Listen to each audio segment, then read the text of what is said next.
All right, so good evening, colleagues. I hope you are all doing well. We are well.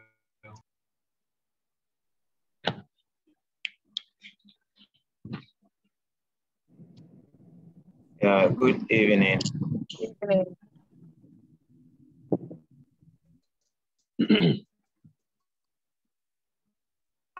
All right, so I am delighted to welcome you all to the first episode of the GRASAG-UCC Research Journey'. So this is a weekly webinar that has been put in place by leadership of GRASAG-UCC to address your various research challenges. So we are going to explore the latest advancements and findings in the field of research, and we would also engage in meaningful discussions that will help shape our ability in research. So there's going to be two esteemed speakers who will be sharing their insights about research with us. So each speaker is going to use 1 hour each, 45 minutes for a lecture, and then we use the remaining 50 minutes for questions and answers. So without further ado, I would like all of us to welcome our first speaker, Mr. Christian P. He's an MPhil candidate from the Department of Mathematics and ICT Education. He's very endowed. So, Mr. Christian, you can take over, please. Yeah, good evening, colleagues. Please, moderator, if you can mute those noise at the background.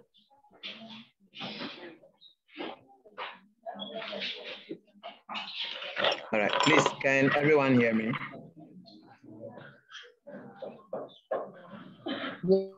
Yes, we can hear you very well. Okay, thank you. As introduced, my name is Christian Kwame Kotosu, and then I will be doing this presentation with Dr. Ernest Nyamiche. So the presentation will be in twofold. I will start and he will continue and end as we go like that. This is a weekly episode that we are going to be engaging ourselves in. I want to assure you that it's not going to be like a research methods class where presentations are done and that's the end of it. In this case, we want to take you through practical issues about research. That's why all the topics we have come about with are not topics that you have to be writing notes, taking notes and all that. They are things that you and I are coming to discuss and understand. So today's week, we are going to talk about what is research itself. And what we are going to talk about the research is how to find the research problem and the research gap. So we are not coming to do definitions about research and all that. Here we are tackling the issues head on. So as for today's episode, how do we find the problem and the gap in research? But before that, the objectives that we'll be looking at. Yeah. Madam Esther.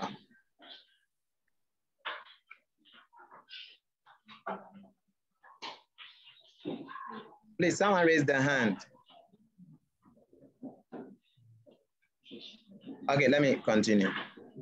So the objectives we'll be looking at are developing a research interest, and then the research problem, finding what the research problem is, and then identify the research gaps, as well as tackling common things that we consider in defining your research problem. So without much ado, here we want to talk about what is knowing. And knowing is all talking about knowledge in itself. And this knowledge we are talking about is the research knowledge. Anytime we are reading research papers or research articles, or we are writing research articles ourselves, we always write, we want to contribute to knowledge. We want to contribute to knowledge. So that knowledge, where is it coming from? Where do you get it? And how do you yourself come about it that you want to contribute to it? One way that we can ascertain or have that knowledge is through authorities. And these authorities are people, researchers that have conducted research in their respective fields and have come out with findings. And when we stand on those findings, we can point to an authority that, yes, this person has done this and has come out with this information, and this is the finding. So yes, this is true. Those are the authorities we are talking about. Also, our intuition plays a larger part when we are conducting research, how to come out with knowledge. So from your emotions, your instincts, your guts, what do they tell you? Your personal experiences, all that goes through your mind while reading research papers, all form part of how knowledge is constructed about research. Then rationalism, your logic and reasoning also contribute to how you come about knowledge. And logic and reasoning, it does not just come out of the blue. When you read articles, when you see research areas, how do you process it as a researcher? How do you go about the whole thing? And all those processes, someone is saying something, what are your cognition about it? How do you make judgment of what you are reading? The moment you try to do all these things and try to form this knowledge as a rational being, you are trying to come about or come out with a knowledge for yourself. And as well, empiricism, so observation and experiences. Sometimes, if I'm from the education aspect, so most of my examples I'll be using will be based on the teaching, and we all experience teaching at one point or the other in our lives. So you are in the classroom, the way you teach, the way your students respond to your questions and all that. Through this, the knowledge you are forming comes out of your experiences and your observation. That's why sometimes we conduct research, not because we want to take empirical data or we want to take questionnaires to the field. Sometimes the things we look at, you only observe what is happening within a particular group of people or with a particular person. And all these observations and experiences and the judgment you are forming all form part of how your knowledge is constructed. And then another way that we come about with research knowledge is through the scientific method. And our research methods will tell us that there are 5 or 6 different scientific methods that we have to go through. We have been reciting them. But we come together and we put this into 4. First, we have to identify the problem. What is it that you want to do? How do you come up with what you want to do and how do you go about it? So how you want to go about the problem forms part of your data collection. So you have to collect data, and after collecting this data, you have to analyze and interpret. The reason why we put the interpreting together with the analysis is that analysis is not different from interpretation, even though there are 2 different things. But in this case, interpretation goes with analysis. So while you are interpreting the data, while you are analyzing the data, you are interpreting at the same time. And finally, you draw conclusion and make recommendations. So this is how knowledge comes about. But the one we are going to be focusing much on in this research journey is about the scientific method. But before that, as researchers, you know, time and time, we are postgraduate students. So time and time, then we ask our colleagues, or our colleagues ask us, oh, what's your topic? What are you working on? Then we start Googling, looking for topic, reading articles, asking for our colleagues to give us topics to work on. But one important thing I have realized is that Postgraduate students find it difficult developing research interest. That is why we made this as the starting point of the presentation. You have to develop a research interest. When you go to the mathematics education field, where I am coming from, you know, mathematics education is broad, and you don't just stand up and say you are going to do research in mathematics education. Which aspect of mathematics education are you going to research on? We have areas such as technology in education, we have pedagogy, we have human behavior, we have teaching and learning methods. You see, so you have to know what you have to research on, because you are not going to research on all the mathematics aspect. Same as agriculture, same as finance, commerce, and all that. So how do you develop this research interest? We are saying that the research interest is an area of study that you, as the researcher, you wish to explore. And your exploration is through the research that you are going to conduct. Since we now know that research is broad, that we now have to sit down and see which aspect of this research or this field can I explore. If it is pedagogy I want to explore, what is it about pedagogy I want to explore? Is it new ways of teaching? Is it new ways of presenting the content to students? Or is it incorporating technology into teaching? What you have to do, you have to sit down and be sure that this is what I want to do before you can go into research. Again, the research interest allows you as the researcher to focus your efforts, and this guide your research activities in a particular direction. As I said, if we're talking about agriculture as a field, you know, agriculture is broad.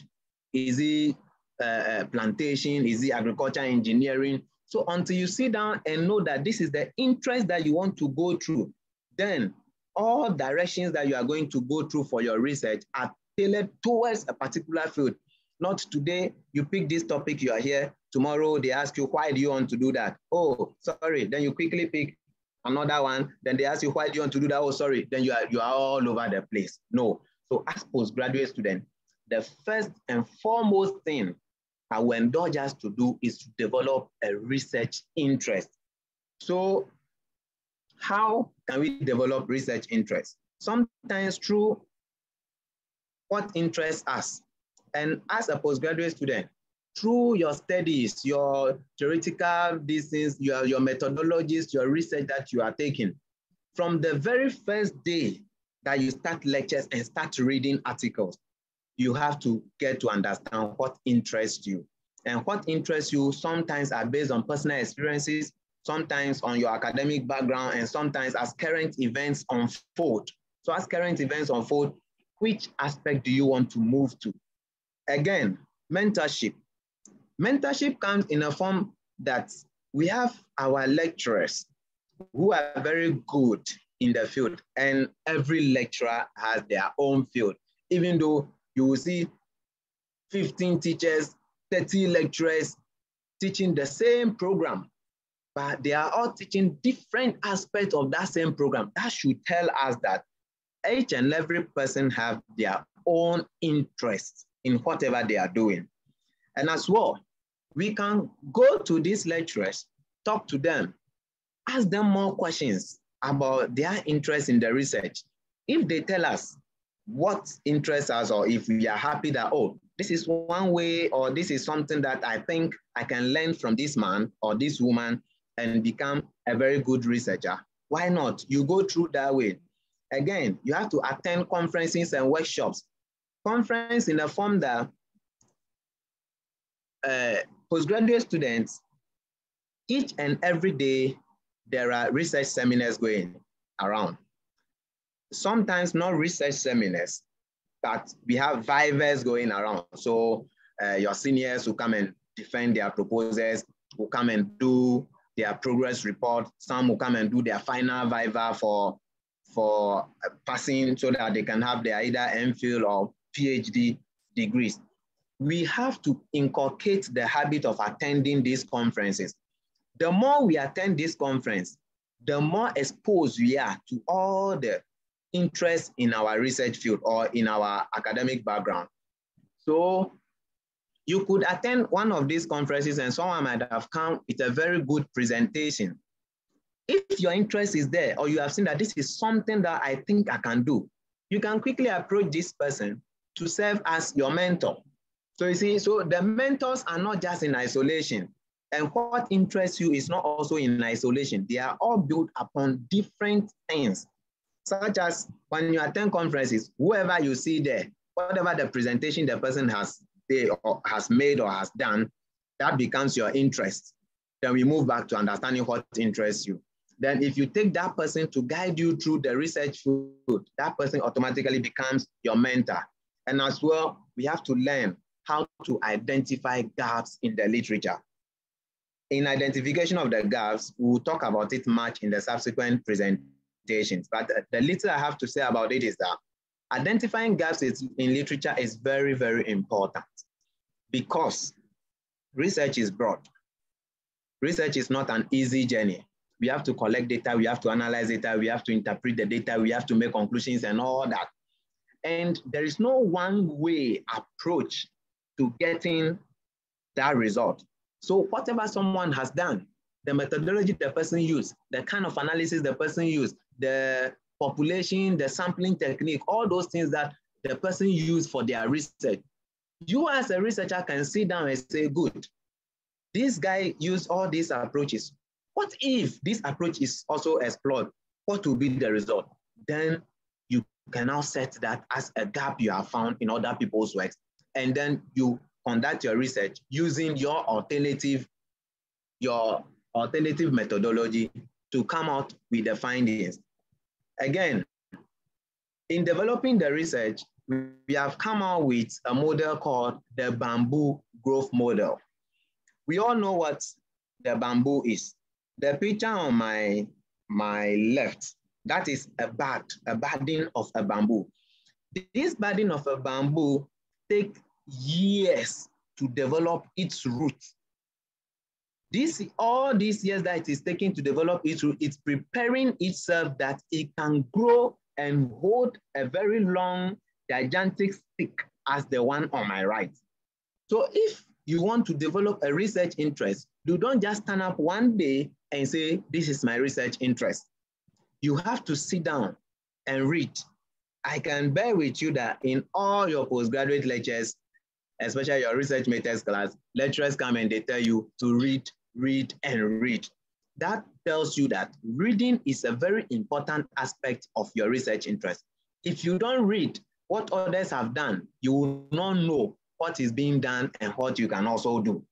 So reading is very important. So what are some of those steps that we can go through to develop a research interest from the infancy stage so that we can grow and hold ourselves as the bamboo? One, as I've already said, the process of developing research interest is just the same as the bamboo. Again, you will have to spend time learning to read and write. And this is the same as the bamboo laying down its roots so that it can become very strong. Again, you don't have to do a lot every day. You only have to do a little, but regularly. So the time I put in the quotation, this is how it works. If it is 25 minutes, 30 minutes, 35 minutes you are going to use for your reading, use that for your reading. Reading a little is better than not reading at all. Sometimes you will see that you wake up to read, all of a sudden something came up. Don't eat yourself up, just relax. The day, you have 24 hours in a day.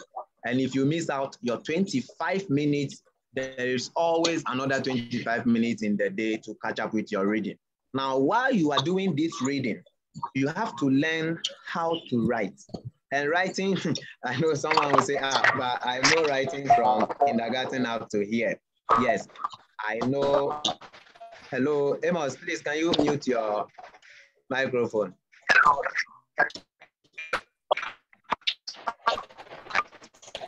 Amos.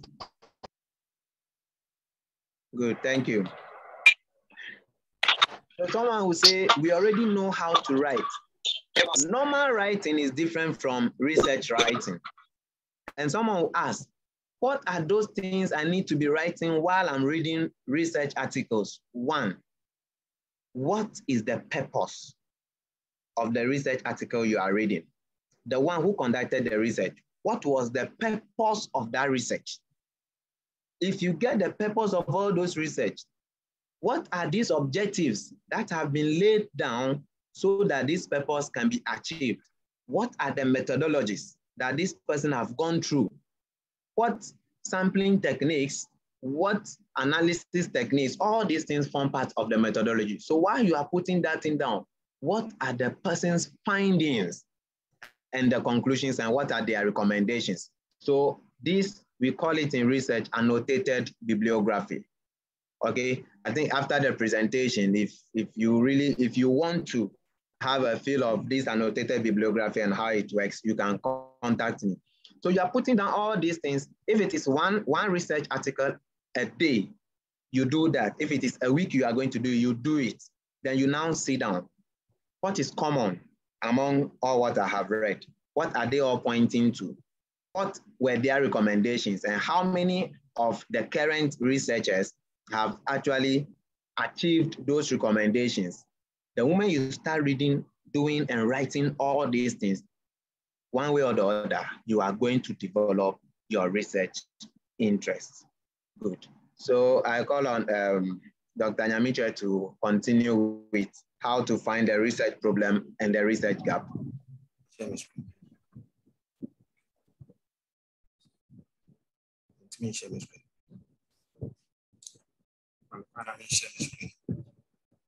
Okay. Hello, good evening, everyone. Welcome to this webinar. Thank you, Christian, for your presentation. You are welcome, sir. Okay, thank you for your presentation. Thank you for your presentation and the effort you have put in explaining some of the concepts to them. Okay, so I'll take it from there. Now,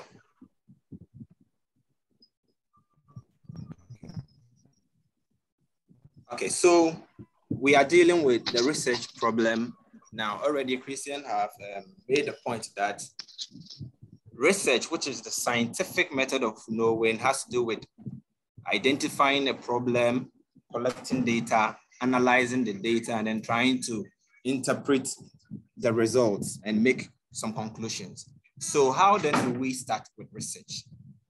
We said the starting point of research has to do with your research interest. That means you have to develop an area. You need to identify an area you want to advance knowledge. That is the first thing. But then we are saying that a research must always start with a research problem. Someone may argue that, no, I need a research topic. So you see postgraduate students consulting their mentors, consulting fellow postgraduate students for topics. And that is the concern for today's presentation. Now we are asking ourselves some questions. That what is the research? Is it the same? What is the research problem? Is it the same as the research gap? That is a question you should ask yourself, but you put your answer in your head. Probably during the questioning and answering phase, you might bring up some of the issues. So is it the same as the gap? That is a question. We will answer it later. And then see this question. We are dealing with some of the issues we face, some of the issues that pop up in postgraduate research. So you see some people or some students stating a research problem like this. The study was conducted in Kumasi, a study was conducted in Sunyane, but none has been conducted in Bekwai. So I want to, conduct my study in Bekwai, given the fact that none of the studies focus on examining or investigating the problem in Bekwai. And we are asking ourselves, is this a problem? Now, if we have no answers to these questions, then what then is a problem? We are moving to what the problem is. We believe, and I side with Kotari 2004, that the research problem is a difficulty experienced in the context of a practical or theoretical situation. practical situation has to do with you might be experiencing a difficulty, and this difficulty might probably be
All right, so there's been a little bit of hitch. We'll be back on very soon. Let's hold on for a while.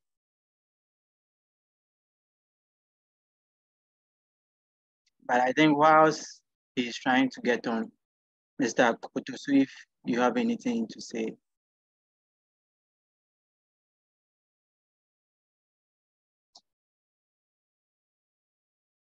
Okay, sorry for such an interruption. Sometimes where we are, the network becomes very difficult. Yes, so I'm coming.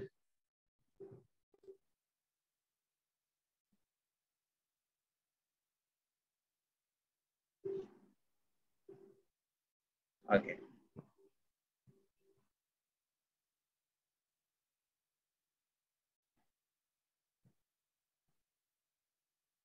So as Mr. Nyamiche was saying, we need to get the exact point about research problem and a research gap. At times, we try to mix up the two. And when our supervisors ask us, what is your research problem? Then quickly you go and write some things and they will tell you, you don't have a problem. And one of my colleagues will say, if your research problem does not have a problem, then you are the problem yourself.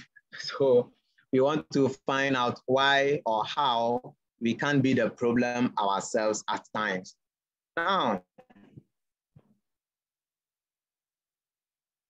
what a research problem is, it is a difficulty experienced in the context of a practical and a theoretical situation. And a practical situation can come out in a lot of ways, such as the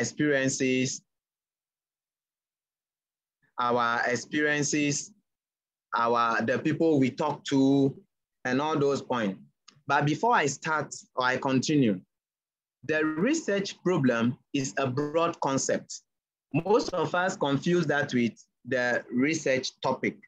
So they ask you to bring a research problem or what problem you want to solve, then you quickly bring a research topic.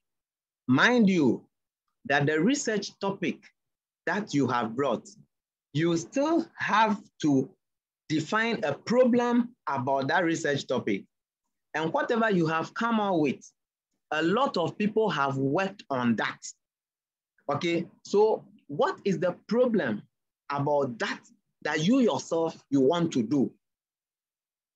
In getting those problems, you might be tempted, or you will definitely read other people's articles. While you are reading those articles and trying to find those problems, then you are bringing out a research gap. So this is the difference. A research problem is general, but a research gap is very specific. Now we are saying that the research gap is a conflict, the research problem is a conflict between the ideal and the reality. So the ideal of a research while we are conducting the research, we have guidelines, processes, rules to follow. Is it always the case that we follow these rules? Is it always the case that we follow these guidelines? Can I? Hello, please, are you back? Yes. Oh, Sorry okay. for the interruption. Okay, I'm back. And right. Let's take it from there. So, as I was saying, let me share my screen, sorry.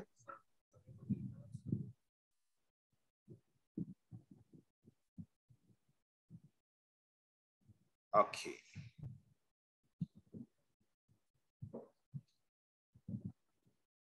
Okay, thank you for your patience. So as I was speaking, research problem is always a difficulty that someone encounters, either in a practical situation or a theoretical situation. And I was talking about the theoretical situation where people are making assumptions that certain things are happening in a certain way, but practically they haven't given us any investigation. They haven't given us any research that tries to explain why the things are happening that way. So we use this as a problem and then do an investigation to support our assumptions or our theories. Okay, so simply, we try to define research problem as the conflict between the ideal and the reality. Why are we saying ideal? Ideal is how we expect things to happen. Probably policy says teachers must go to school every from Monday to Friday, and then the closing hour should be from 6 to 7 p.m. or let's say 3 p.m. So that is the ideal. That is what policy is saying. But the reality is different. Teachers are doing their things differently from what they are expected to do. So the ideal is what they are expected to do, and the reality is what they are actually doing. So whenever there is a conflict between what they are expected to do and what they are really doing, then there is a problem. So we might want to investigate why what they are doing conflict with what they are expected to do. Now there is a problem. We need an investigation, and that investigation is what we term as research, and it must be scientific. We will explain why what we mean by scientific while we are going to probably in the methodology aspect of the presentation. So we offer this another definition that a research problem is simply a troubling question that demands an answer. So going back to the scenario we gave, you don't go out there and say that the study has been conducted in Sehui, but has not been conducted in the Kwai. So you have a problem. That is not a research problem. That is what we say it's a gap. The research problem should be an issue that demands a research. The gap is different from a research problem. And that is why we have to move on to the next slide, or probably we'll move to the next slide and then explain what the gap is. Okay, so where do we get a problem? So I ask the question, where do I get a problem? Now, before we start discussing this, I ask a question. Do you take a problem from a colleague? Do you take a topic from because we have observed that frequently you see postgraduate students coming to you asking, boss, please, do you have a topic for me?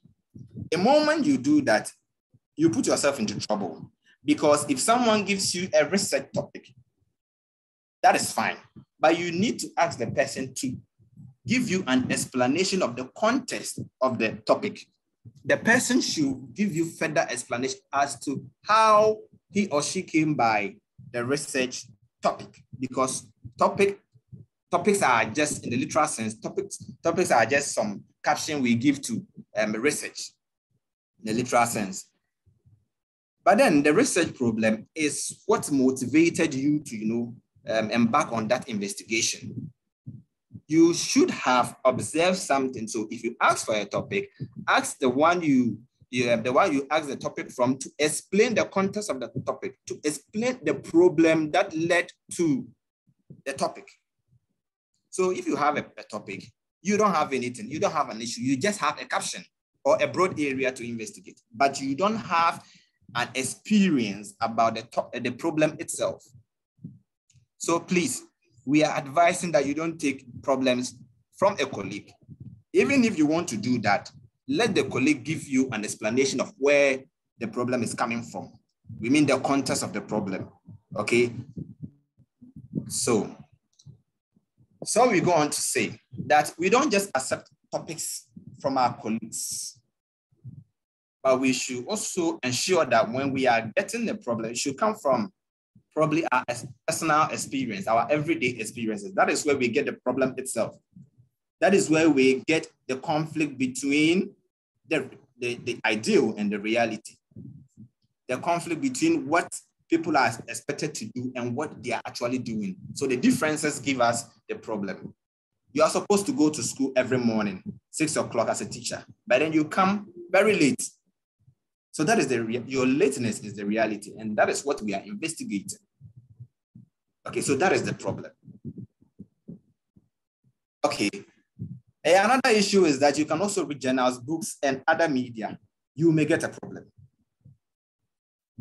And when you read journals and books and identify any problem, probably a researcher or a scholar is saying something within or in the book, but then you have to make sure that what the scholar is saying in the book can be related to your context, okay? You should have something similar in your area before you can say that I want to investigate this issue I saw in the book. If the issue has nothing to do with your current experience, we don't see the need, we don't see the reason why you should carry on with such a research. Also, sometimes too, we can also get a problem from uncertainty that we have with certain research findings. And again, we should also make sure that though there are research findings, we are not so certain with the findings from a scholar, but we should make sure that we have a problem within our context that has been addressed by so many people. Since we are not happy with the findings of those people, we might probably use that as a starting point to conduct further research. But you should bear in mind, keep that in mind, that there should be a problem within your context.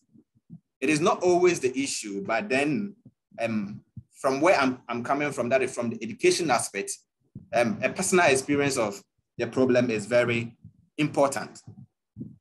But in the field of linguistics and those in the art, you might not necessarily need a personal experience of a problem before you can carry on with the research. For example, you're analyzing, let's say, feminism in one of the literary works. You don't need any personal experience within your context to carry out that research. So it depends on the discipline you are coming from. But for social sciences, someone investigating the effect of teenage pregnancy, you need a personal experience of the problem. Someone investigating, let's say, alcoholism, you need a personal experience. You don't just get a topic from the literature or from someone. Okay. So these are some of the areas we think you can get your research problem from. Okay, now let's look at certain issues you should consider before selecting a research problem. Now you have identified a research problem, a problem that is situated within your context. You want to carry out the research, okay? You should make sure that, one, you have an interest in the problem you want to investigate.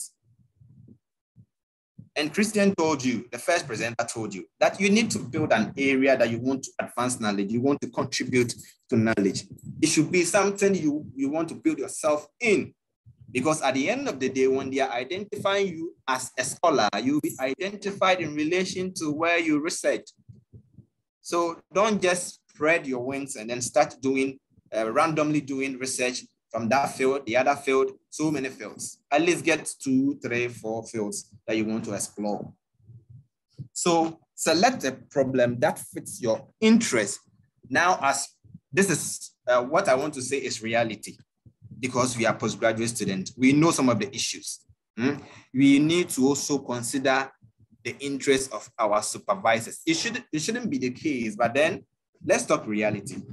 Let's assume you pick a topic and then your supervisor is so much into quantitative analysis. Probably he doesn't know much about qualitative analysis. Okay, and your problem lends itself to qualitative analysis. That means the interest of your supervisor has been set aside, which shouldn't be the case, because it is the supervisor who is giving you the guidance to carry on with your research. If your supervisor doesn't have any interest in your research, there is a possibility that you may keep very long on your program. So we should select a problem that fits our interest. Related to what we just discussed is your expertise. The problem you want to investigate. How knowledgeable are you in the field? You should also consider that. Because when you have much more knowledge about the problem you want to investigate, it makes it easier for you because you know how things work within that field. You know the concept, you know the theories related to that field. So that when you are selecting your theories, you wouldn't select any theory that has no relation with the problem. So your expertise in the field is also needed. 3, as I said earlier, we are dealing with issues that we have been experiencing as postgraduate students in UCC and probably other universities. You don't select problems or get a problem that can be answered easily, obvious answers. We expect you to avoid such problems. For example, let's say you want to investigate causes of alcoholism in Cape Coast metropolis. Is this not easy to answer? Because some problems have answers already. They have obvious answers in the literature, in books, that we know that some of the causes of alcoholism probably might be what? Let's say, poor parenting. What again? Lack of education, school dropouts. They are all causes of, they could be causes of alcoholism. So certain problems that lend themselves to easy answers or problems that can be answered easily should be avoided as graduate students. Don't select a problem that can be answered easily. 4, data availability. Sometimes we have problems that we don't have the capacity to investigate.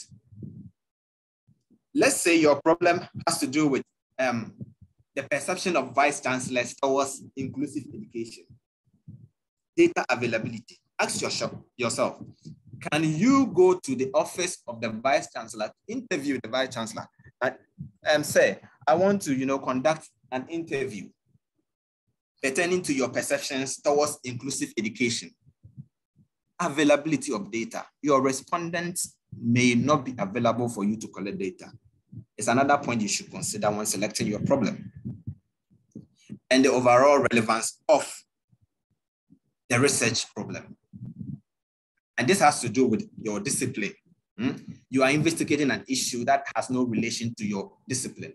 For instance, you are, let's say, an English student, and you want to research into causes of factors that leads to teenage pregnancy in probably Kumasi.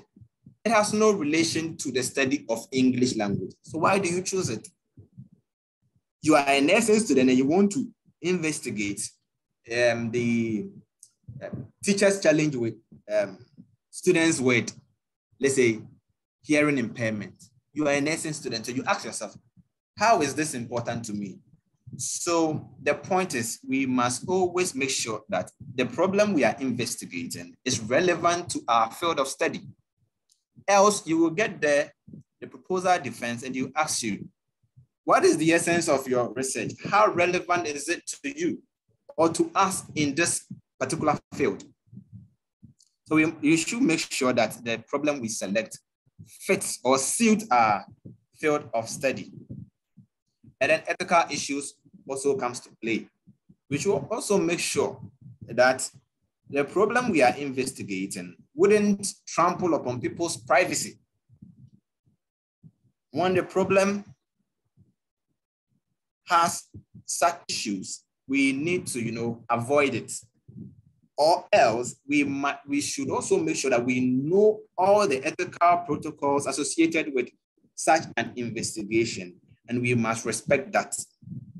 If you know you can respect that, such privacy, then you can carry on with such a research problem or the investigation. Okay, so since we are done with some of the issues we should consider when selecting our problem, let's move on. And now we are moving on to research gap. We have talked about a research problem, and we established the point that research problem has to do with the difficulty, either practical or theoretical, that we want answers for. Now the gap. Now I want us to ask ourselves, whenever you get a problem, whenever we get a research problem, what we should ask ourselves is that, has the problem been investigated already?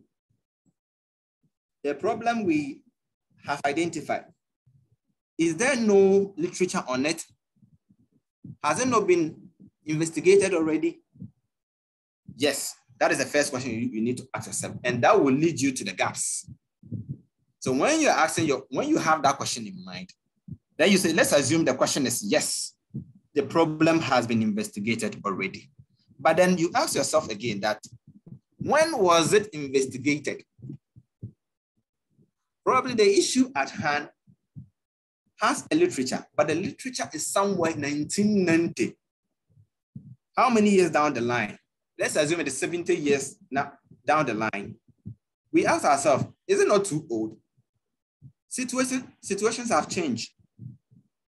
New participants, new children, new students, new occupations. So there is the need for us to conduct further studies because the study is too old. That is a gap. So gaps are to ensure that what you are investigating is not there. What you are investigating has not been investigated already. That is the essence of a research gap. So if the when of the question is addressed, then you can move on to another question. Even if it was conducted earlier, where was it conducted? Was it conducted in Kumasi or it was conducted in Kwaku Donko? See the difference, Kumasi and Kwaku Donko. Probably Kwaku Donko is a very remote area. Kumasi is a very big city. Different participants, okay? Different group of people, different culture. Some are exposed to the Western world. Some are still, sorry to say, in the primitive age or closer to the primitive age. So you ask yourself, if the study has been conducted, it has been conducted in Kumasi, but not in a different direction. That is another gap for you. We talk about that gap as we move on. Okay, even if we have answers for the first 2 points, okay, it was conducted earlier. It has been exhausted in both geographical areas. But how was it conducted? What kind of investigation was done? Was it quantitative or qualitative? Because the qualitative people will say, I don't believe in these quantitative results. So I believe that if I approach this investigation in a qualitative way, there's a possibility that I will get different results. And then another question, with whom? That is the individual participant, okay? So this has relation with the where. Even if the study has been conducted, which people were the respondents? Probably we might want to change the respondent and see if we will get different results. So whenever you get a problem, you need to punch holes in the literature. You need to give us a justification why you can carry on with the research. And that is the gap. You need to identify the gaps. So we give you a definition of the research gap. And Robertson et al. Are saying that the research gap is an output of literature review.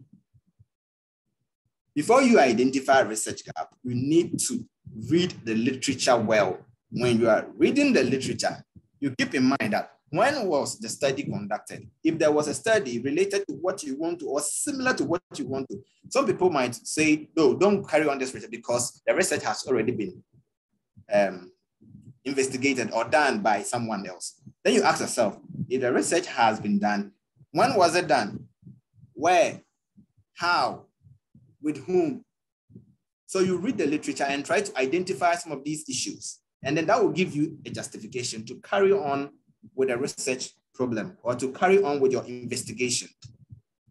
So we offer another definition that a research gap,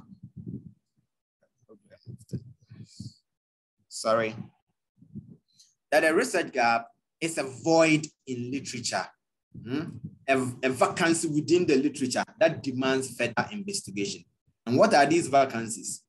We will look at them later. And these are the types of research gaps that we can find. Okay, so we are dealing with the taxonomy of research gaps, or in other words, types of research gaps. And this figure you see here was given to us by Miles 2017. And Miles is saying that we have a lot of gaps that you can identify within the literature, which will give you the justification to carry on with your research. One of them is the evidence gap. We have the knowledge gap. We have practical knowledge gap, methodological gap, empirical gap, theoretical gap, and population gap. What are these gaps? We expect that after identifying your problem, you need to give us one of these gaps. And one of these gaps will give you the justification to carry on with your investigation. Let's move on. There's 7 research gaps. First one, knowledge gap. What is knowledge gap? When we are talking about knowledge gap, then we want to make the point that the problem you want to investigate has never been done at all. There is no information about the problem you want to investigate. So that is knowledge gap.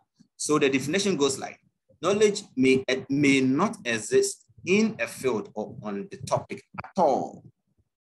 That will give you the justification to carry on with the research because the research has not been done. And you can only know this when you have read the literature extensively. Next, we have practical knowledge gap. And this has the feel of what we said, that the problem is the difference between, or the conflict between the reality and the ideal and the reality. Practical knowledge gap has to do with policy and practice.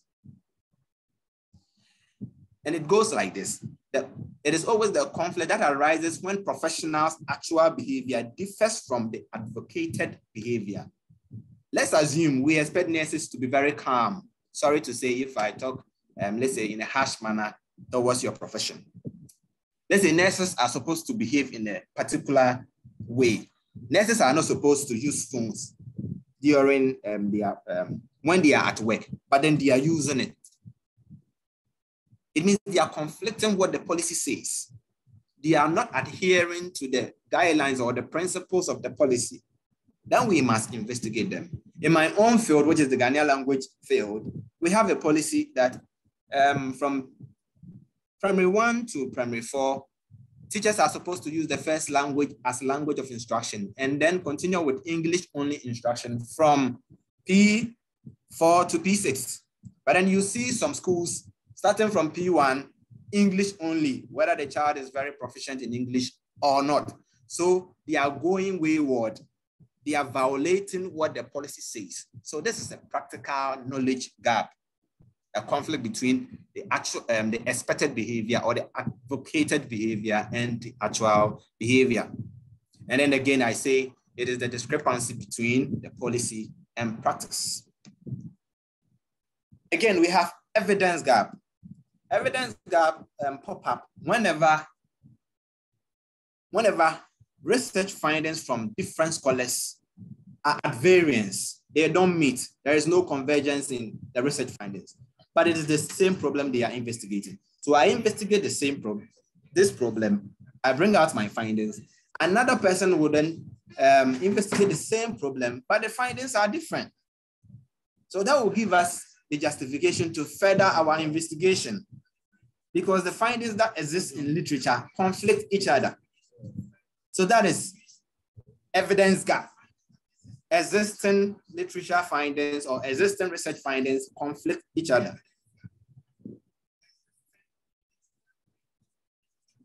Okay, so the next one is methodological gap. This happens when there is a conflict between,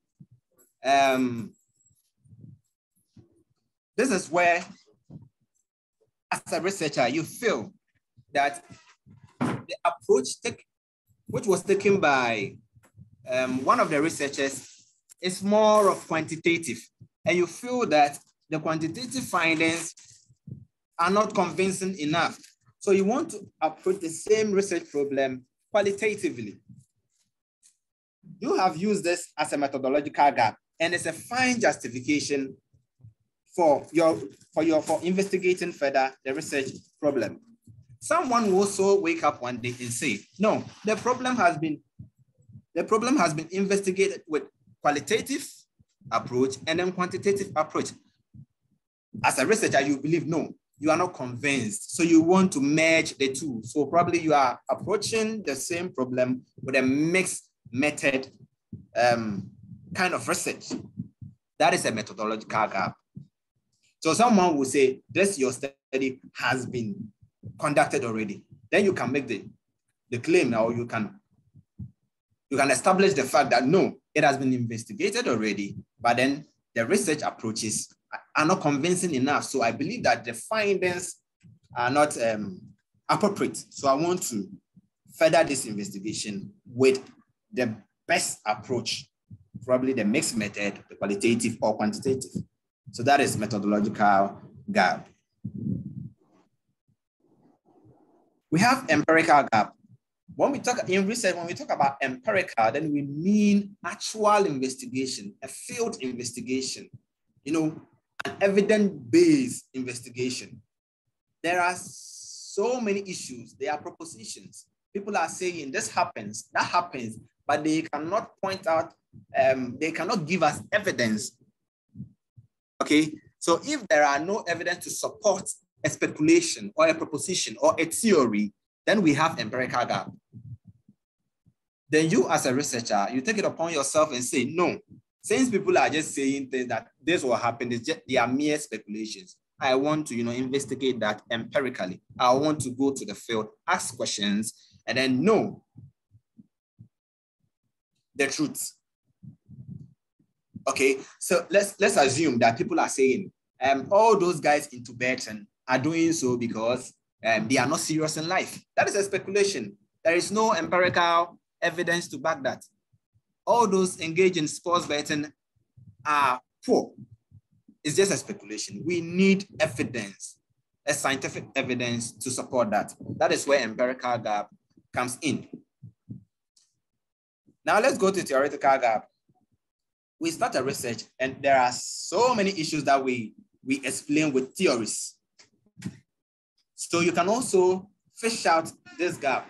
There are people are explaining this phenomenon with this theory, but they haven't really approached the investigation with that theory. So that is a gap, that the problem has been investigated, but from this theoretical lens or from this theoretical point of view, I want to look at the problem from another theoretical perspective. That is a theoretical gap for you. And the last gap, which usually postgraduate students use as a basis for investigating whatever problem they have identified. That is the population gap. That is where you say the study has been conducted in Abra, but not in Amamoma. Is this a problem? This is not a problem. This is a gap. You have to identify the problem first. But then you also use this as a justification for further research. You can say, let's say, for example, you have the use of ICTs among senior high school students in Cape Coast Metropolis. Someone has done that research. But we believe that there should be further research because it's just a proportion of the Ghanaian population. We have to also test this on another population. But the point is, if someone conducts a study, let's say the use of ICT in Cape Coast, and you want to use the use of ICT in Mankesim, the point is, would there be any difference? Do we need this? So normally, in our department, for instance, they usually frown upon population gap because you see the population, the two populations, there are no significant differences between them in terms of their personal attributes, in terms of the, the geographical characteristics. Okay, Mankesim and Cape Coast, see the students, they are almost the same, probably speaking the same language. So what difference would that make? So why don't we just go to a very remote area, senior high school students in Cape Coast Metropolis, and let's use senior high school students in, let's say, Yaobofor. Let's assume Yaobofor is a very remote area. There, in terms of their individual features, there is a very wide gap between them. Probably the people in Yaobofor Senior High School don't even have computers. So there's a likelihood that you will produce a unique result from there. So check the gap. Cape Coast Metropolis, Yaobofor Senior High School. Difference. So in that case, we might give you your supervisors or the panel might give you the go ahead to do it. But you want to compare population in Cape Coast and Mankesim, the differences are not there. So there's a likelihood that your proposal will be, kicked aside. So when we are using population gap, we should use it with care or with caution. Okay. So these are the research gaps that we, based on Miles, because Miles talked about population gap. He didn't talk about geographical gap. Ideally, when you look at the explanation given to both of them in the literature, they are almost the same. Population has to do with the individuals, but the geography has to do with the location. But then within the location, you are just doing your investigation on individuals. So population gap and geographical gap are basically the same thing. So then what do we learn from the two, the research problem and the research gap? So the research problem has to do with the issue on the ground. It has to do with the issue on the ground. And the gap is making sure that the issue has not been investigated already. Even if it has been investigated, we have given you varieties of research gaps that you can use as justification for further research. Population gap, methodological gap, knowledge gap, empirical gap, theoretical gap, and what have you. There are a lot of them. So know the difference. One is the issue at hand, the issue that gave you the motivation to conduct a research. And the gap is making sure that the issue you are investigating is not in the literature. And even if it is in the literature, you need to ask yourself, to what extent has the problem been addressed? That is the difference between them. Okay, so we move on.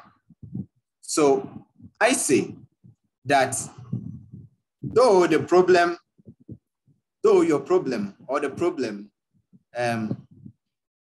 is the starting point of your research, because that will give you the motivation to do an investigation. But if there is no gap, there shouldn't be a research. That is why I gave you this blank sheet with these huge inscriptions. If there is no gap, there is no research. Probably you might want to put this aside during the question and answers phase. You will address that. Reason why, if there is no gap, there is no research. So defining the problem. In this presentation, I'm very concerned about some of the issues we encounter as graduate students in the University of Cape Coast. So I ask this question. Let's all ask ourselves that I have a problem. What should I do? Or what shouldn't I do when I am writing my research problem, statement of the problem? Now I start from the very basic issue, the popular issue. I say, don't beg for research topics. beg for a problem. What do I mean by this? If I say don't beg for research topics, beg for research problems, then I mean that even if you beg a research topic from someone, let the person explain the origin of the topic, where the topic is coming from, the problem that led to the crafting of that topic, okay, or title. Because in actuality, topics are very broad. Titles are the captions we give. So we go there for captions. We go there for research captions or research titles. So if someone gives you a research title, ask the person, where is the problem for the title? Don't just take the topic, because you might find yourself wanting when you are writing. So don't beg for topics, beg for research problems.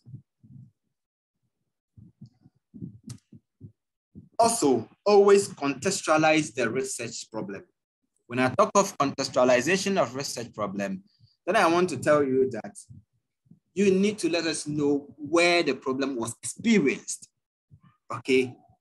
And most of my issues has to do with those of us in the social sciences, because I believe that in the social sciences and education, we need to get a contextual problem, because we are solving the problem to improve something in the society. And let me chip this in. We have a lot of research. Basically, we have two types of research. We have the basic research and we have applied research. Basic research, you are just contributing to knowledge for knowledge's sake. It doesn't improve anything in the society. You have contributed to that. But there are certain types of research that are applied because we use the findings to inform policy making within the society. And we find some of these issues in the social sciences. We find some of these issues in education. Your research must address a societal issue, a school issue, an education issue. And that makes your research an applied research. So in such fields, you need to contextualize the problem. Because when you contextualize your problem, we know that he is investigating this issue in this context. After that, we make recommendations for improvement of practice. So we need to contextualize our research problem. Also, after contextualizing our research problem, our long discussions, I've made a point that we need to also identify the gaps. And I like stressing on the gaps, because you might come with a problem, but your problem wouldn't give you, the panel wouldn't give you the go ahead to carry on with your research, because the research has been exhausted in the literature. But even if you don't have a gap, please try and fit yourself into one of the research gaps. You can focus on the methodology. Tell them that the methodology that is not convincing enough. So you want to approach the same problem from a different approach. Okay, having identified your gap, you can carry on with the research. And I'm also saying that in the statement of the problem, we should be concise and precise. You see a lot of graduate students defining concepts in the problem. And after that, they will give you like a 3-page research problem, statement of the problem. That is fine. Probably you want to write a lot. But we believe that the problem is very simple. A problem is a problem that is an issue that you can state in one sentence. But we usually have a lot because we have to build on something and then capture the problem itself. So don't give us a 3 or 4-page research problem. If you give us a 3 or 4-page research problem, then it means that your problems are very many. There are plenty. But I know that problems should be stated, in just a one sentence. It should be one thing. Okay, so you should be concise and precise. Go straight to the point. Okay. And then, so as I said, you should be concise. You should avoid defining concepts. For example, you want to write your statement of the problem on the topic. Let's say, what topic are you investigating? What area? Let's say child abuse. Then in the problem, you have started. Child abuse is a situation where blah, blah. We don't need that in the problem. Let us know the issue that has impelled you to, carry on with the research. That is what we need. State it. And then after stating it, you punch or you identify the gaps. You give us a justification for carrying on the research. You let us know that the problem has not been addressed in the literature within the problem. Very precise and concise. And also, in stating the problem, you must make sure that you identify the ideal and the reality. What you expect people to behave, how you expect people to behave, and how they are actually behaving. That is the problem. Thank you for your attention. All right. Thank you very much, Mr. Ernest. We will be moving on to the question and answering session. So if you have any questions, kindly put up your hand and you'll be called.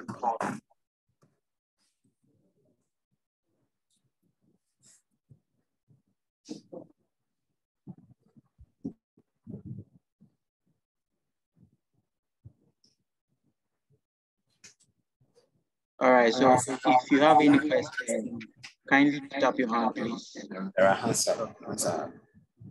So, Madam Akia, please, you can go on with your question.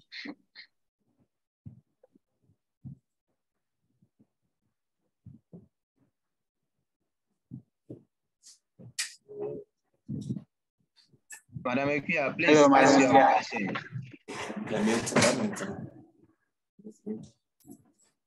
Mr. Kingsley, please, you can go on with your question so that as we wait for Madam Akia. Okay, so if Madam Akia is not available, Mr. Kingsley. Good. Thank you very much question, for. Yeah, Amade, can you hear me, please? Yes. Yeah. Good. Thank you very much for this resource that you have provided for us. You were saying that with the problem, it should be that succinct, that is very short and brief. And I wanted to find out if in a research, what are the ideal number of problems that one should address? Should it be 1? Should it be 2? Should it be 3? Or what is the ideal? Because you can see that when you read sample of theses, they have about 5-page, 3-page document talking about statement of the problem. But per the presentation, we said that we should be that brief. Even 1 sentence can do. So in this case, then what is the need of all those things that comes across? Then I'm tempted to ask, what is the ideal number of problems that like a thesis, MPhil or PhD should address?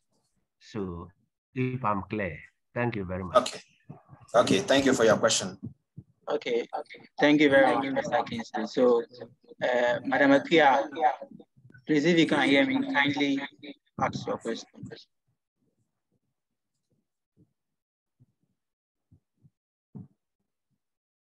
Hello, Madam Akia, we can't hear you.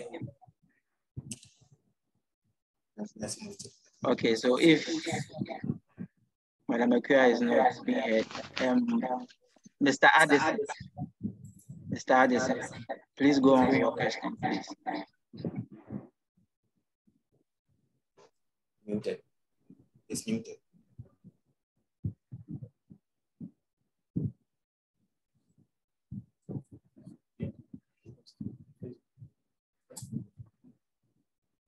Someone, the person is muted. Akiamokan is muted. Let's go to Gabriel. Okay. Mr. Gabriel. Hello. Hello. Yes, Gabriel, you can carry on with your question.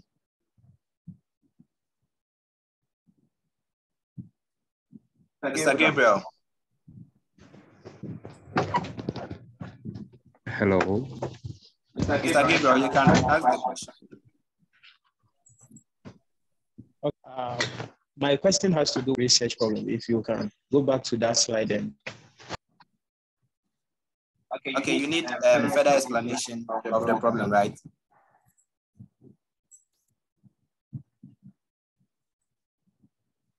Okay, that's another question. Okay. Okay, we will address that. Okay, so Mr. Seth. Mr. Seth.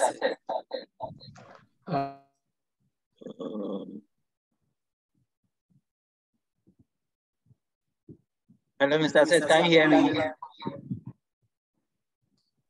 Yes, please, I can hear you. All right, go on with your question, please. All right, thank you very much for the opportunity, and I'm very grateful for the insights from the presenter. I want to ask I need more clarification on the obvious answers. In research, I understand that we stand on the shoulders of the giants, and then in your field, and then there are some obvious answers in literature. I think it cuts across almost all the problems that you are going to solve or research into.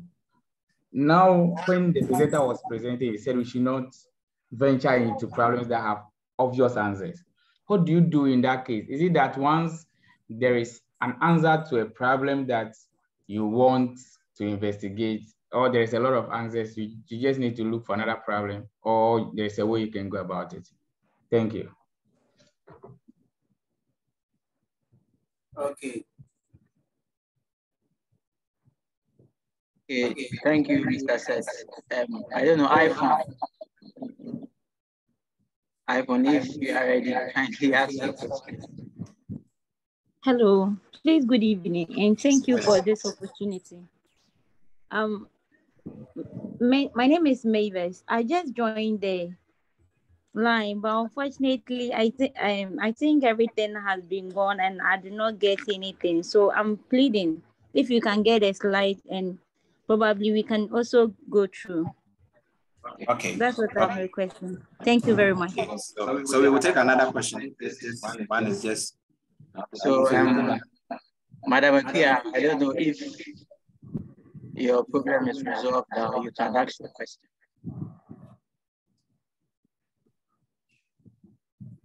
Thank you. Hello. Hello.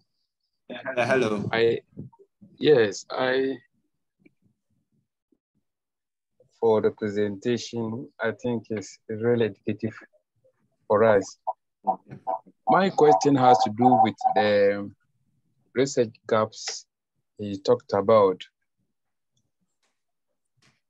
Okay. I want to find out whether it is possible to have more than one research gap in a research. Okay. Thank you very much. All right.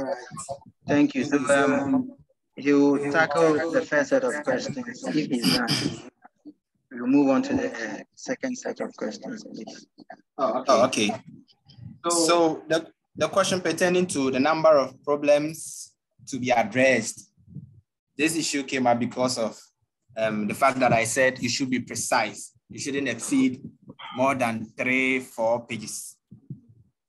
Okay, so you see here, there is a kind of practical knowledge gap here. We are saying that students shouldn't exceed a lot of pages or a number of pages because problems are just, we can have a problem that is a one sentence problem.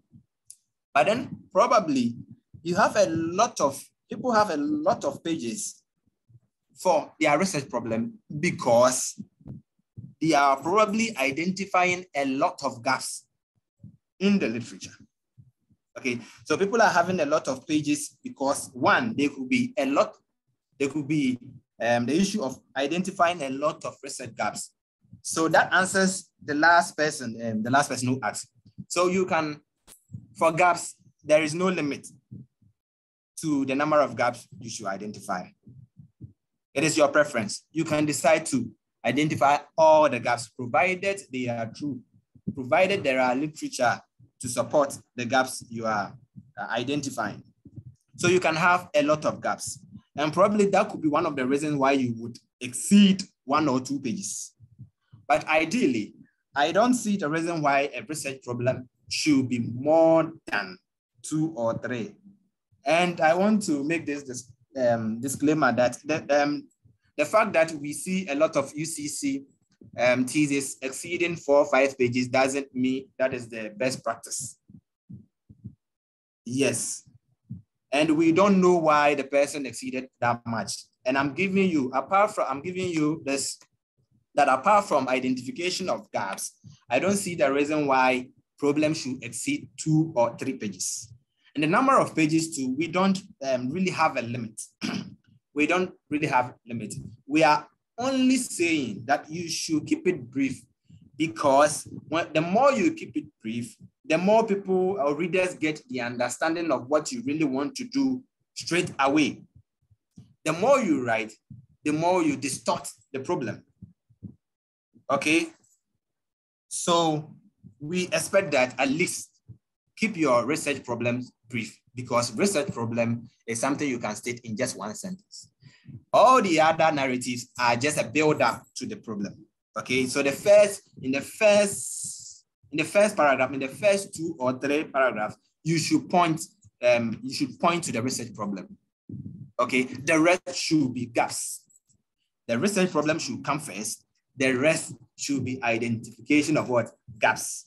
And as the fourth person asked, for gaps, you can identify a lot, and that will strengthen the justification for the research. Okay, so we don't have a limit for research problems, but then we believe that when you keep it precise and concise, readers will just have a feel of the problem straight away without having to read a lot of things. Because the more you read, there's a probability that you may forget even what you read earlier. Okay, so the problem should be brief. Yes, and I'm saying that the fact that we have theses with more than 5 pages doesn't mean that is the best practice. Elsewhere, you can even see a problem with a 3-sentence problem, and that is the statement of the problem. Okay. Thank you. And the question relating to obvious answers. You were asking whether if that happens, do you have to search for another problem? I would say yes, because we don't see the reason why you should waste resources to find answers to questions that already have answers. Okay, let's assume that you want to carry out the research with the example I gave earlier on about causes of teenage pregnancy in Cape Coast metropolis. This is a nice research though, but we believe that we have answers already. Poor parenting is one of them. It has been discussed widely in the literature. So we are not saying it is not researchable. It is very researchable. But the point is, we don't want to waste a lot of resources and time on certain things that we have answers to in the literature already. Now, when I talk of literature, I don't even mean the databases. You can even have books, the social science books, the citizenship education books for the kids. They are there, they are spelled out in there. So why waste resources investigating the causes of teenage pregnancy in Cape Coast?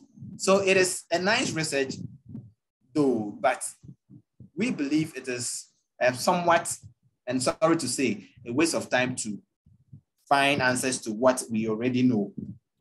So what the baseline is, we don't want to entertain replication of what is already there. So that is, I don't know if I'm answered, but the obvious answer is that we have answers to them. We are more interested. Well, you can carry on with that, but someone would say your research is very basic. And to prevent that, to prevent such comments, you have to go for another topic, a related topic that addresses the problem in another direction, something we don't even know, something we don't know about the problem. Okay, so, and that is why what Christian said earlier on is very important. You need to identify an area. Having known the answers that already exist in the area, then you can seek mentorship, and then they will tell you how to go about building up knowledge in the area so that you don't replicate what we already have in the area. Thank you. And then the my good sister who was asking for further explanation to the problem. Let me make it very brief.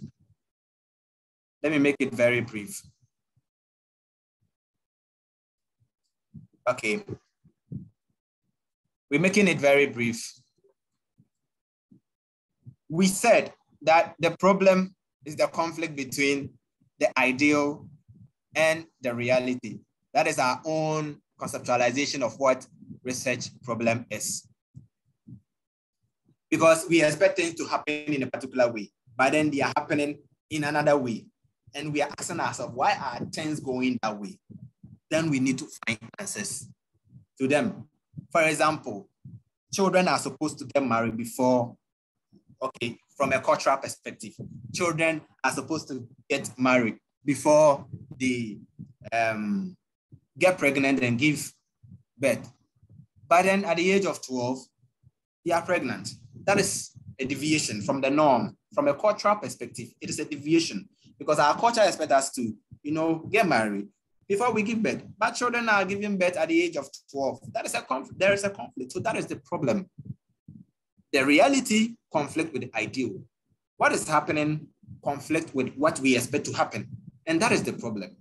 So we say the problem is a difficulty. Okay, I want to go to that slide. So we say the problem is a troubling question that demands an answer. It's a difficulty experienced in the context of practical or theoretical situation. Okay, practical situation, what happens is not in line with what we expect to happen. And theoretical situation, what people are saying have no evidence, no empirical backing. So we need to engage in a scientific way to lend weight to what people are saying, to confirm, to buttress what people are speculating or proposing. Okay, so some issues are just mere assumptions. They have no evidence. So through research, that is the problem. And through research, we can address that. That is why we say in the context of practical situation, if there is any difficulty, we must address it through research. So that is it. I don't know whether the questions addressed, you people would follow up with further questions. If you want to follow up with any further question, let's hear you out. All right, so we would move on to the next set of questions before the follow-up question. But then earlier, Madam Akir had wanted to know the precision and conciseness of the problem statement. So I don't know if you addressed that. Yeah, precision. Yeah, we have talked about it. So Mr. Daniel, kindly ask your question. Please, sir, under defining the problem, okay, that don't define concepts in the problem. Please throw more light on that. Can you talk? Okay, you said, okay, if I heard you right, you said I made a claim that we shouldn't be defining concepts in the research problem. Statement, yeah, in the statement, problem. yes. Personally, I believe that is, sorry to say, a waste of time, because I believe that when you are defining concept, then you want to create the impression that we don't even understand what you are investigating or the area you are investigating. And that is why the research background is very important. Because in the research background, that is where you open readers' eyes about what he's about to, read.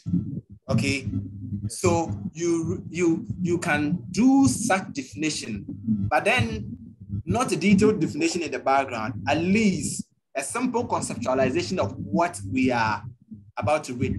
Let's assume you want to talk about galamsey. Okay, so the background will take care of what galamsey is and how the situations surrounding galamsey, even in Ghana, so that when you dive into the problem, you don't start by defining what galamsey is again. Okay, you have already done that. And we know what you mean by galamsey, your own interpretation of galamsey. We know it in the background. So in the problem, then you are informing us why you want to carry out the research. That is where you declare the statement, the problem. You declare the problem within the problem statement section. So we don't expect you to come to skip the background to the study and come and define what galamsey is in the problem statement. Just go straight to the point and tell us what is happening. What is deviating from the norm in terms of galamsey in Ghana? How do people expect people to behave in terms of maintaining mineral resources in Ghana? And what is happening now? Okay, the water bodies should have been kept neat, but then now the water bodies are very dirty. The water itself is turning yellow or brown. So that is a deviation. So it is the problem. Just present it. Rather than trying to define what galamsey is in the problem. So the background to the study, you are giving us, something like a historical account of where the problem is coming from. So there, the definition will be taken care of in the background. Okay, so the problem should be straightforward, concise, precise. Just go straight to the point. What is happening? What is deviating from the norm? And why we should care? That's all. Please, am I clear? Yes, sir. Thank you, sir. Please, are you okay with the explanation, or you have further? Yes, I think I'm okay with it. Thank you, sir. Okay. All right. So, Mr. Jackson, please go on with your question. And after Mr. Lemdi will ask the final question. Good evening. Good evening, Yeah, sir. please. I want to know, as an MPhil student, that is science education, okay, if I can carry research outside my field. Okay, thank you very much for. Okay. Okay. Oh, are you done with the question? Yeah, I want to know because there was a situation that always rings in my mind.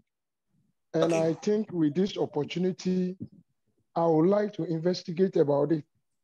That okay. is the issue with the death of tilapia. That was 18th October 2018, which became issue all over. And okay, can you come again? You said the death of what? Tilapia in river water. Okay, yeah, that's fine. So my problem is, what are some of the effects those things have on those who are directly consuming the water? Okay. And I want to know with my field if I can investigate a problem like that. Okay, fine. So, Mr. Lemdi, kindly ask your question. Good evening and thanks for the opportunity. Okay, so the presenter touched on the research gap, and as part of that, he says you can use the when, the where, how, and with whom as basis to identify a gap. Now with the where, let's say a research is carried out in India. Can you come and replicate that same research in Ghana and use the where basis as a justification? Is that possible? Okay. Okay, are we done with the set of questions? All right, so Mr. Maxwell wants to know if you can throw more light on how to get a research question. And then Mr. Martin wants to find out if there can be more than one research. So I think this is the final set of questions.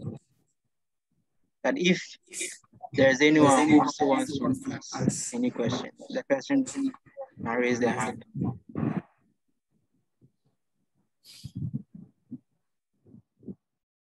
Okay, so let me start from someone who asked whether you can go outfield or out of field. You asked about science. Okay, can I get your name in brief so that I address you as such? Mr. Jackson. Okay. I want to interact with him, ask him questions. Mr. Jackson. Okay, so let me try answering this question. You see, in academia or in the university, as Christian, you said we should develop a research interest. And the research interest must be in line with our field, because at the end of the day, we are contributing knowledge in a particular field. So we don't expect you to go out of field. Okay. Since you have identified, you said you are in science education, not science, education. So we believe that anything you contribute to knowledge must be in line with science and then pedagogy. Okay. So science teaching, it should have implications for science teaching. So in a situation where your research has no implication for science education, there is a likelihood that the panel will reject it because it doesn't improve anything relating to science teaching or education.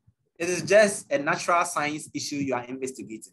So the question now is that when you investigate issues relating to, let's say, fish, death of tilapia, so probably in the agriculture, then the question is, then what about those students in the agricultural department? Sorry to say, what should they also investigate?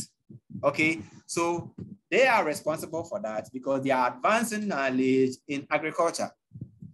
But you are in science education and you are advancing knowledge in education, science teaching. So what our advice is that try and find a way and situate your problem within teaching and learning of science, okay? If your research doesn't have anything to do with teaching and learning, then you are moving out of field. And the consequences are that you may not improve anything in education, in science teaching. You may not contribute any knowledge in science education. So as a researcher, you can choose to research any science-related issue. But for the sake of your thesis, we expect you as a university, or the university expects you to do something that is closely related to your study field. And I want you to understand that you are not really a science student. You are an education student who is expected to teach science. So anything you do in relation to science must have a feel of education in it. And that is why they are saying you are moving out of field. You should have a problem that is related to teaching of science. So please find a way of, blending teaching and learning with your problem. Okay, probably, I don't know if you will seek for the perception of students or teachers, science teachers concerning that situation. That will help, because other than that, you may be helping or advancing knowledge in another field, which is agriculture, instead of science education or science teacher education. Okay, so that is it. Now the question of— Okay, hello. Yes. Please, can I come in? Yes, you can come in, Christian. Okay, Mr. Jackson, there are two aspects of your question. One is that the research you are conducting in the university is a requirement. So definitely it must fall within your interest, and then interest of your supervisor, and generally interest to your academic background. That is your department. Then after you are done with whatever you are doing here, you can now decide to go into this tilapia research and partner with someone in the agric field or whoever that you wish to partner with, and conduct this research and use your expertise and advanced knowledge in that field too. That is accepted. But for the fact that you have found yourself in the university, and then you have to conduct a research as a requirement to graduate, or as part of the requirement that will help you to graduate, everything you are doing has to be in the interest of yourself your supervisor, and the department as a whole. Okay? Thank you. Okay, so let's see the where of the gap. Okay, the study, the problem, the where has it been conducted? And you are asking whether someone conducts a study in China and you want to replicate that in Ghana. The gap is very wide. Why am I saying so? But the point is, even if someone conducts, that is fine. That is a gap. It's a geographical gap. It is nice. But the point is, have you found a similar problem within your field or within your context in Ghana? If there is no problem of that nature in Ghana, I don't see why you should just select a topic and then give us the justification that it has been conducted in China, but not in Ghana. We should be sure that though it has been conducted in China, but not in Ghana, there is a problem in Ghana. There must be a problem. And that is where I told you to, take note of the fact that there is a difference between the problem itself and the gap. The gap is related to literature. The literature is what literature is telling us about the research is what we mean by gap. Okay, but that is not to say that you cannot find a research problem in the literature. You can find a research problem in the literature, but you need to relate it to your context. Okay, so you can find that wide gap, China, Ghana, but you need to make sure that the problem exists in the Ghanaian context too. Because without that, we don't see the justification for carrying on with the research. There must be something bothering you, which you want to answer first. After that, you make sure that whether it has been answered or not. And when you ask yourself, where has it been answered? And you find that, oh, Ghana, there is nothing, but there is something in China. That is fine. Okay, but the problem itself should be in Ghana. Okay, that's fine. Okay, please, can I add up? Yes, you can add up.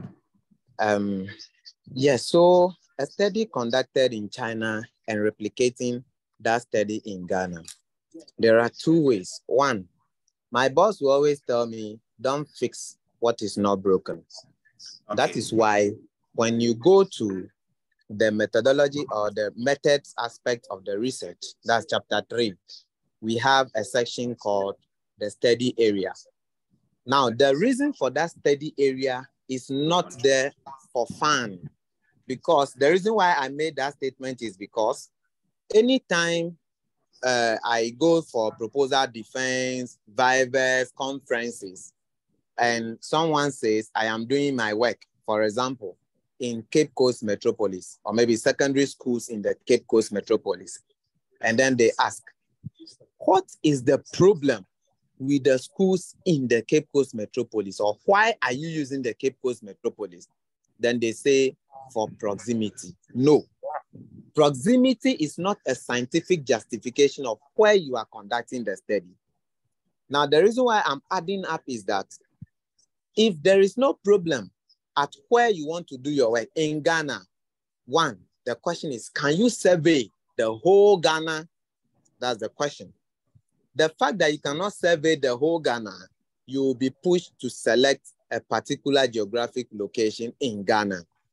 So that work that has been done in China, that problem that they are trying to address, is it the same problem in Ghana, specifically your geographical location where you have selected? If that problem does not exist there, then you cannot replicate that study there.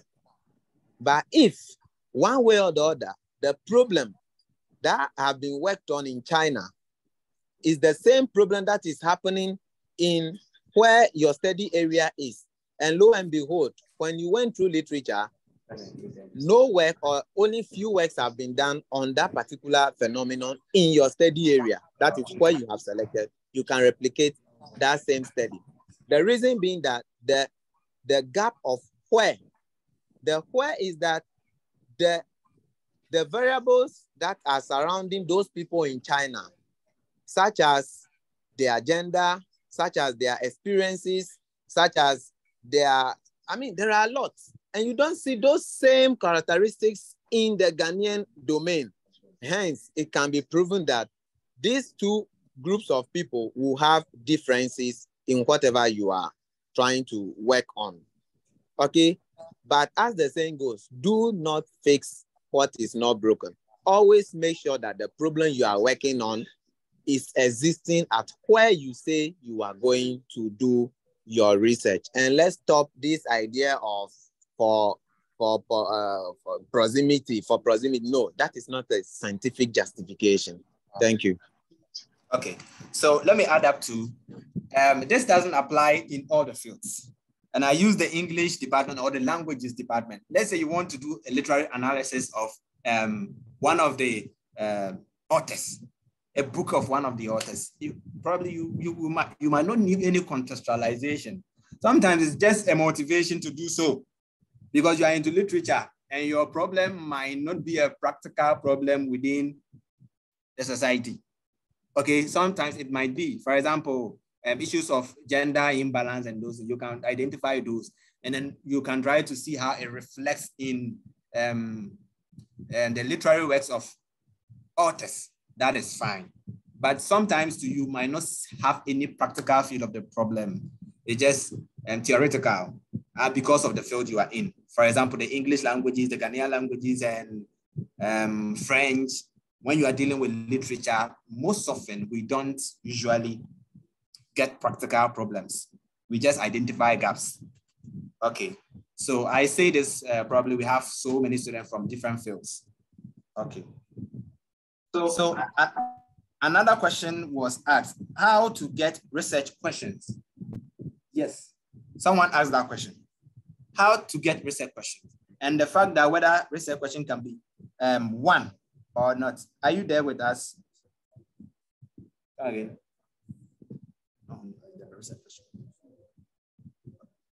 Are you there with us? The one who asked whether you can on Facebook, right? Okay, the person was on Facebook.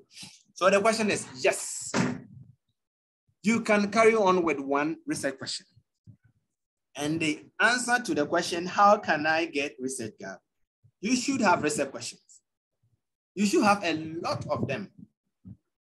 Now, when you have research problem, you might have a series of questions you want to ask to address the problem. So the moment you identify a research problem, you have identified your research questions, because it is the research problem that translates into a series of questions that you ask. Even after asking those questions, let's say research question one, what do these people, blah, blah, blah, blah. That one too has sub-questions. Okay, so for research questions, identification or getting research questions is not something you can learn in your research methods. This is how we get research questions. How we get research questions is very simple. Demarcate or split your research problem into sub-questions, into purposes. The purpose will lead to objectives. Have objectives, and the objectives will give you the research question. And now you can also carry on with one research question. Okay.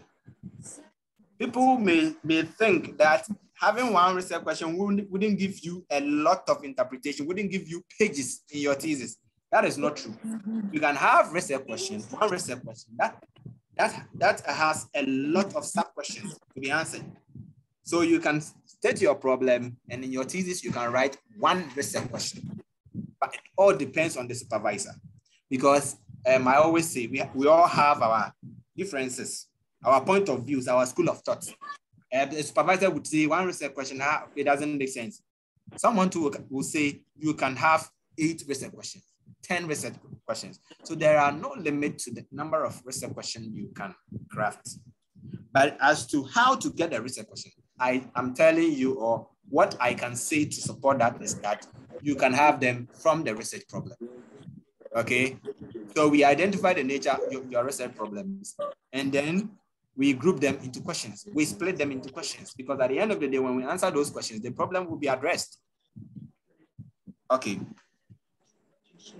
All right. Thank you very much. So we'll be taking the final question. Mr. Jerome, kindly go on with your question, and we'll be done with the session.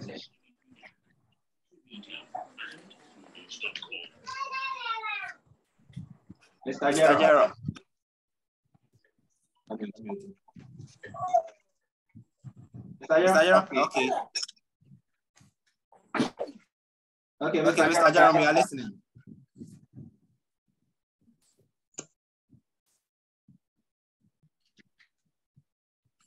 Mr. Jerome. Hey, Dr. Jerome, right? Dr. Jerome. Doc. That is not around. Yeah. Any further questions? Yes, there is a question in the chat page.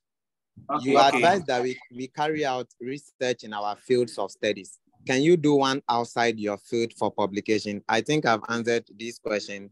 Yes. So while we're talking about the tilapia case. So re-emphasize it. So yes, for publication purposes, you can do research that is not related to your field, if only you have the knowledge to do that. And in most cases, people partner with others who are more knowledgeable in that particular field so that they will be like co-authors to the work. Sometimes they generate the ideas themselves, but you see that they don't have much knowledge.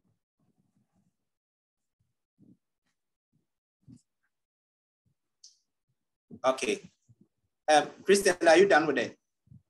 On it.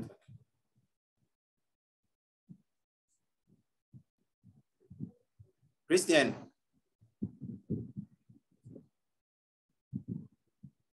Okay, I think Mr. Christian is having a little hitch. So I don't know if Mr. Ernest has anything to say. Okay. So I believe there are no further questions asked. Yeah, probably we don't ask questions probably because we did not. Most of you didn't start with us when we were presenting. So probably when you get any other issue you want to be addressed, you can put it down next. Is it next week? Sorry, my network went off. Okay, so next week we will have another phase of the presentation, and then probably after consulting your mentors and colleagues, if they give you any conflicting explanation, you can put them down, ponder on them, and then bring them on board before we move to the other presentations.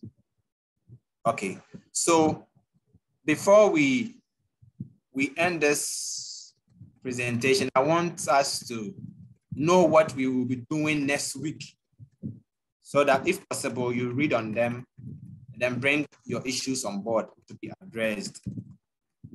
Okay, so next week, episode 2, we will tackle literature review. And so literature review, refining the scope of your research.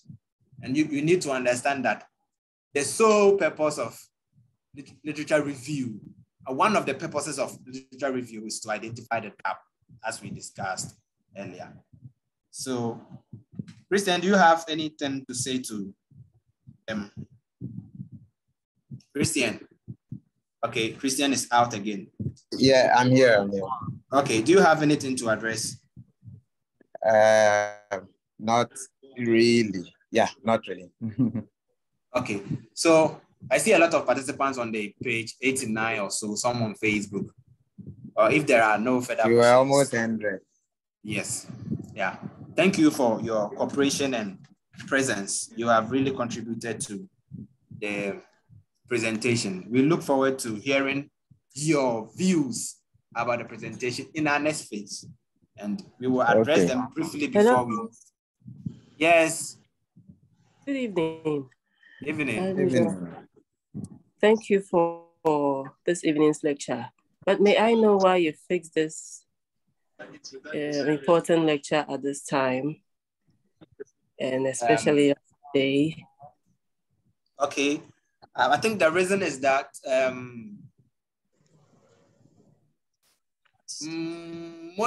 most graduate students get free time during the evening from 6 going. Probably they will be done with their lectures by that time. So that is one of the reasons why we fix the time at 6 o'clock, so that it doesn't conflict with their normal lectures. And also, most of the programs that have been conducted by GRASAG, past years and even this current administration, you see that it's almost always put during the day. And some part of the students do not take part in it at all because they have lectures and all that. So in as much as we want to satisfy almost everyone so that no complaints will be, we were at lectures and this important lecture is ongoing. We want everyone to be in the comfort of their homes and then access whatever we are planning. So that's one of the reasons why it's pushed to the evening. Okay. And also, do you have further questions? No, I'm okay. Okay. Please. Also, I see a lot of people requesting for the slides. Good. Okay, so what do we do? Do we send it to them or Christian? So we will send the slides to School of Graduate Studies. They do the necessary modifications and then push it to their students. Okay, so we will make sure that you have access to the slides. But the point is the slides is very brief. So if you want to learn more, you have to visit the literature again, because there you will get further explanations to what we have discussed here. But then this is important because it will at least give you some of the guidelines to follow. Okay, so we will send them. Hello. Okay. Hello. Yeah, I think there'll be some recording, right? Okay, so we have the program has been recorded, available after the presentation, along with the slides. So that is great. That is great. That's all right. So we want to thank all of you for participating in this webinar. This is the first episode, so definitely there's going to be a second one next week. So we plead that you also participate highly in today. So if you have any questions regarding this webinar, you can send it to the message chat or on the platform on WhatsApp. So thank you very much. Thank you too. All right, thank you for you too. Thank you. Yes, okay. Thank so you. we anticipate your presence in the next phase. Okay, goodbye. Goodbye. Bye-bye. Thank you.